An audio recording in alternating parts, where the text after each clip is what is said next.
Observe the subtle geometry of your body when you pray. Instinctively, you look up. You cast your eyes toward the sky, or you project your mind outward, searching for a signal in the cold void of space. This is not a natural reflex.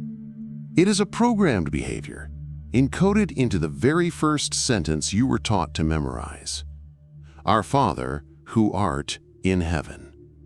Analyze the frequency of those 5 words.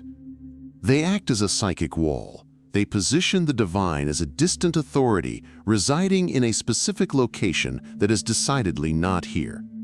It places you down in the mud and God up behind the gates. It turns the act of prayer into a long-distance call to a monarch who is likely too busy to answer. This distance was not an accident. It was a masterstroke of institutional design. The architects of the early church faced a dangerous problem.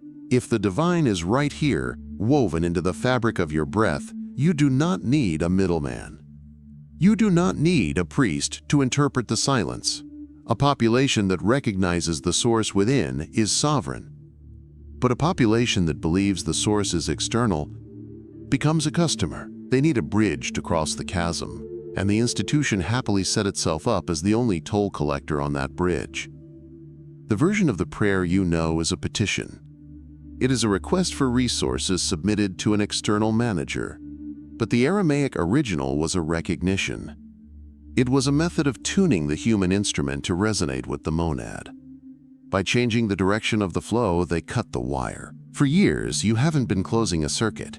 You have been bleeding energy into the sky. But the original text reconnects that wire. It reveals that the kingdom is not a place you go to when you die. It is a frequency you inhabit right now.